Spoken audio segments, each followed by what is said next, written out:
Hello, I'm Bella, and at 31, I'm currently managing our household while my husband, Jerry, who is 4 years older, works. For the past 3 years, we've been living with his parents, Henry and Marilyn, both in their 60s. They are surprisingly vibrant and full of energy. Marilyn, especially, is quite sociable and enjoys a bustling social life. Since moving in, I've observed that she seldom engages in household chores. Although she used to be a stay-at-home mom, she now leaves most of the domestic responsibilities to me. While Marilyn occasionally encourages me to take some time for myself, she criticizes me if things aren't perfect when she returns. I've tried to express my concerns, explaining that I may not finish everything before she heads out, but she dismisses my worries. She often comments that managing a household is simply part of life and critiques my generation for not handling it as well as hers did. Furthermore, she frequently boasts about Jerry and his job at a well-known company, implying that while he works hard, I fall short. This comparison has become her standard line.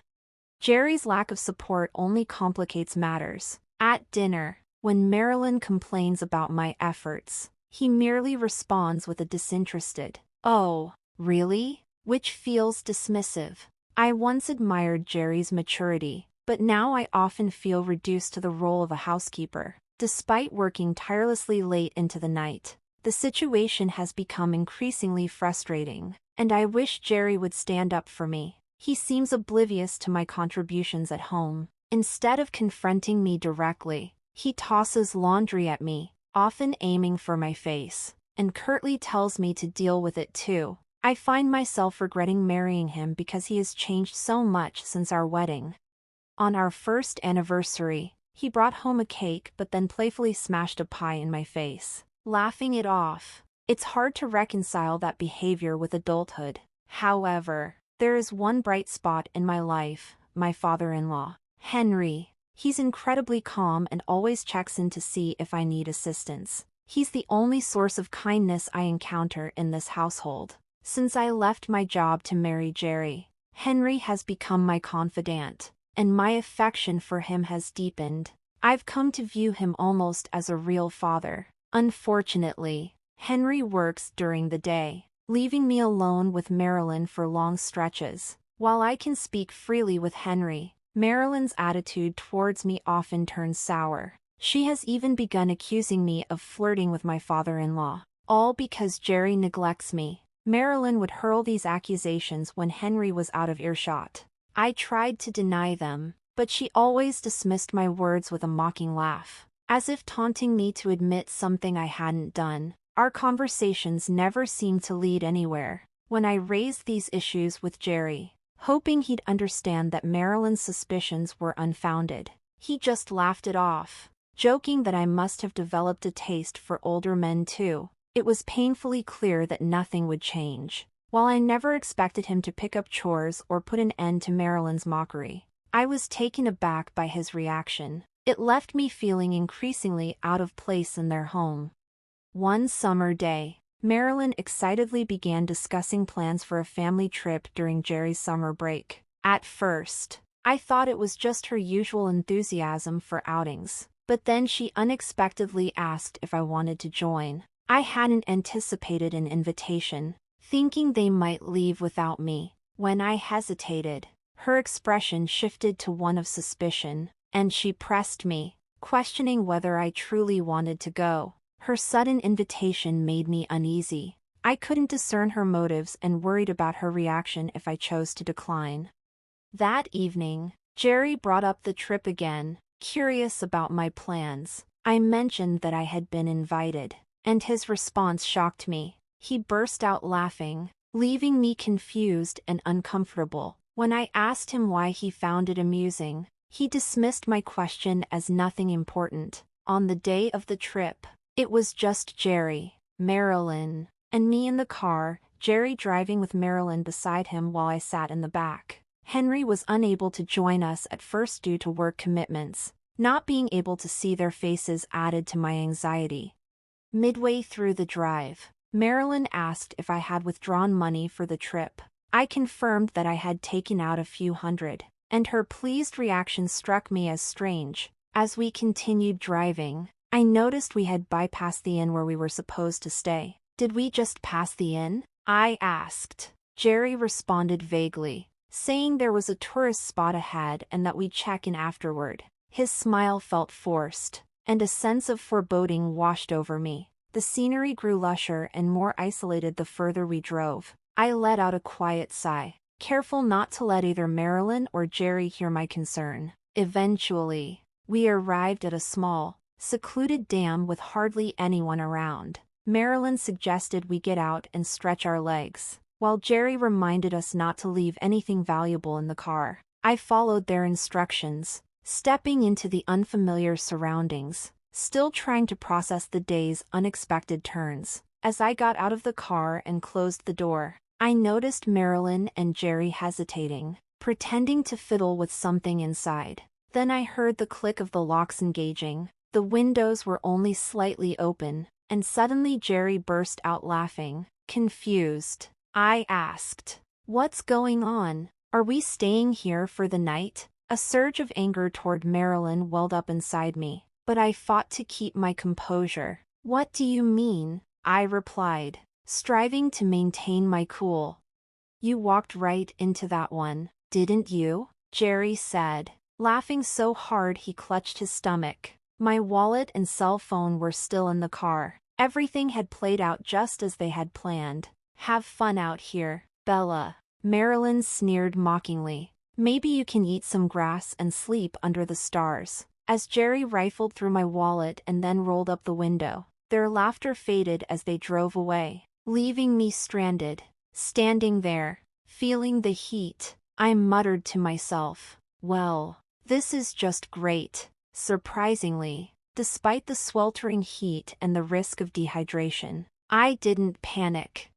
About an hour later, I found myself in the lobby of the inn where we were supposed to stay. "What are you doing here?" Jerry exclaimed, shock etching his features as he entered. "Are you a ghost? Did something happen at the dam?" He looked utterly bewildered. Marilyn stood beside him, on the verge of fainting, eyeing me nervously. For a moment, I considered playing along and pretending to be a ghost just to tease them, but I decided against it. "I'm not a ghost, and I'm staying here tonight," I said firmly, holding up the key to my room, where I had already dropped off my luggage. Jerry's confusion quickly morphed into agitation as he assumed I had taken the key to their room without permission. "What are you doing? Give it back!" he demanded, reaching for the key with an aggressive gesture. But this time, I was prepared for their antics, and I stood my ground, ready to confront whatever came next. Just then, a man stepped forward and firmly grasped my husband's hand.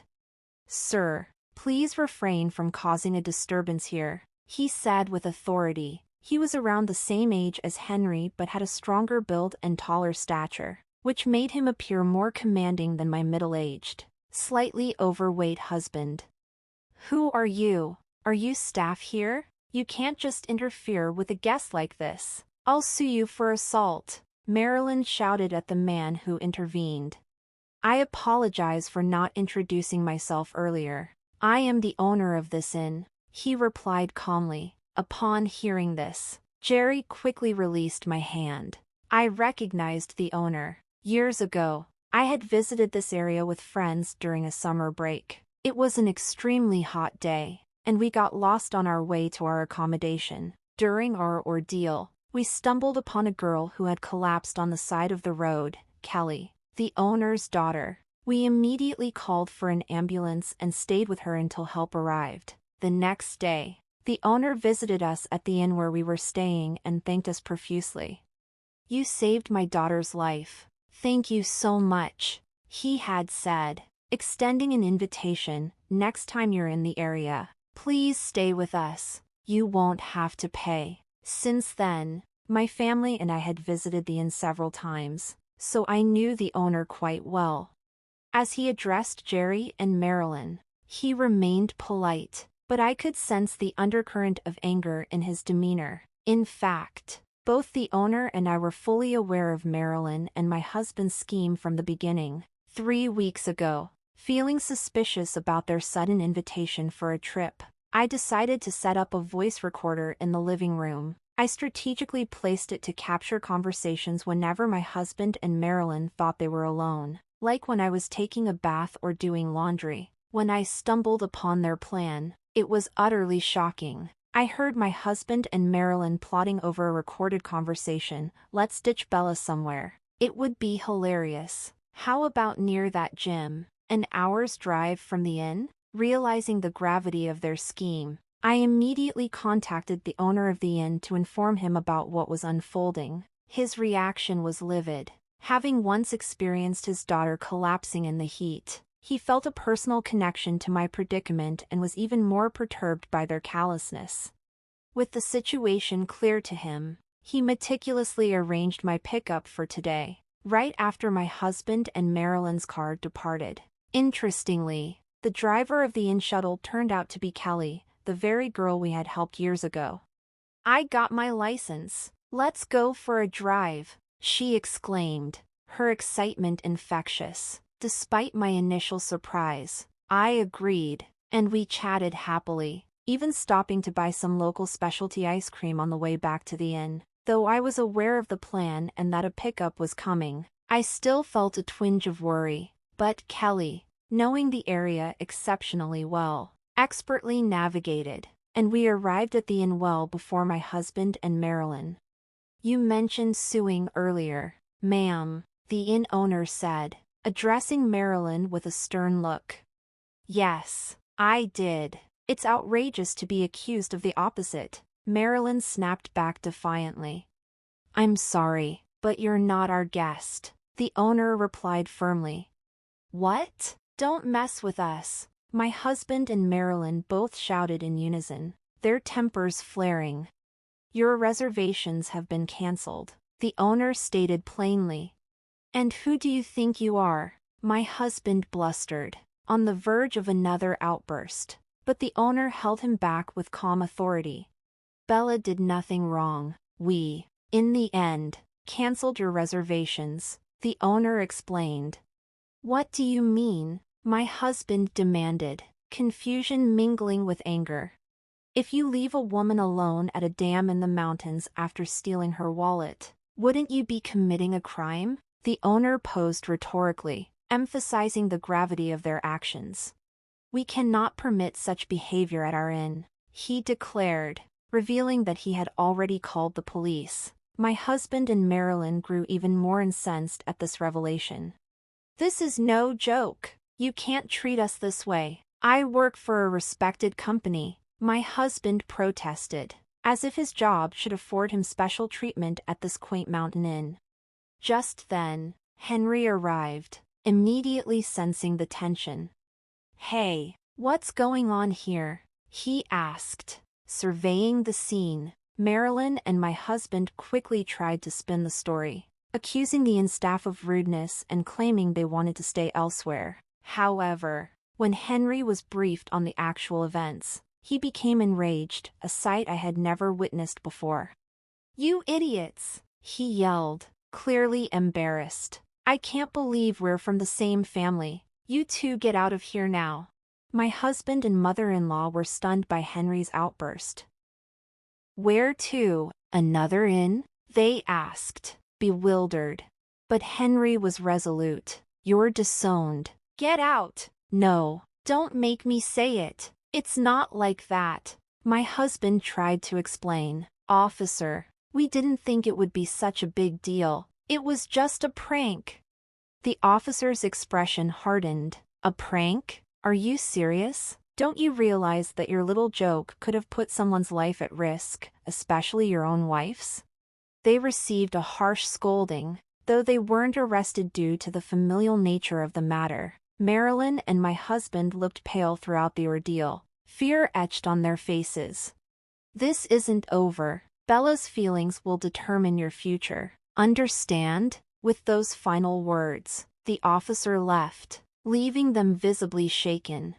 Henry, who seemed genuinely apologetic for not intervening sooner, stayed behind to ensure everything was settled. He repeatedly expressed his remorse. "I'm sorry. I can't apologize enough for not noticing the unpleasant experiences you've been having and the terrible ordeal you went through today." He also extended a deep apology to the inn owner for the trouble caused by his family's actions.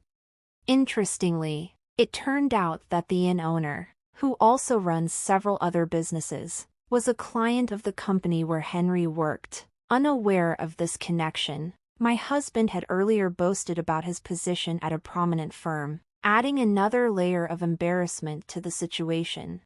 I felt relieved that I had uncovered my husband and Marilyn's plan in time, but it was also a sobering reminder of what might have happened if I hadn't been vigilant. I hoped that being reprimanded by the police would help them realize the gravity of their actions.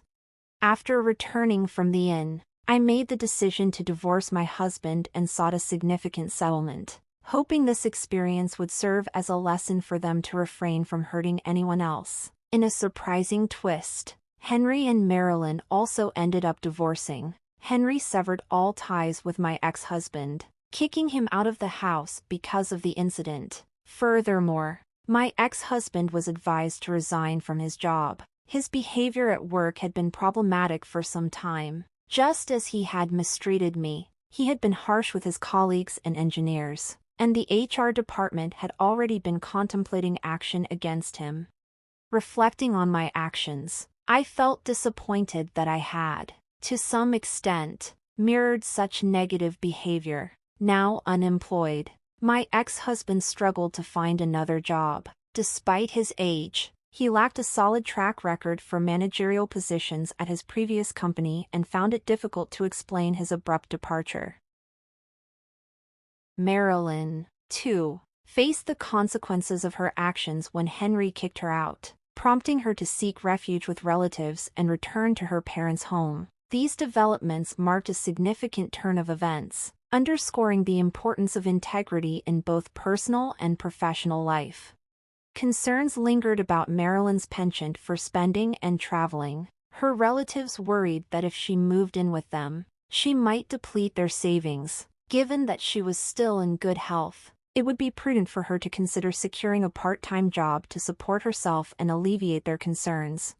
Meanwhile, I moved out of my in-laws' house and now live independently nearby. I maintain a friendship with Henry and occasionally seek his advice on work-related issues. This marks a new chapter in my life, a shift from managing household duties and caring for children to embracing new professional opportunities. During my job search, the owner of a company reached out to me, aware of my recent challenges. He expressed concern and offered me a position at his firm. It seemed he was eager to help me find stable footing within his organization. I accepted his offer with gratitude, touched by his kindness. In our conversations, he insisted that his company was the one grateful to have me. It felt like a full-circle moment, repaying a past favor, and now it was my turn to contribute positively. The company he introduced me to is well known and highly regarded for its treatment of employees, a pleasant surprise indeed. Interestingly, this company operates in the same industry that my ex-husband used to boast about, yet it's significantly larger. Everyone at my new workplace is friendly, making my daily experiences far more enjoyable than the times marred by marital strife. This new beginning has been invigorating, allowing me to leave behind the past and look forward to a promising future.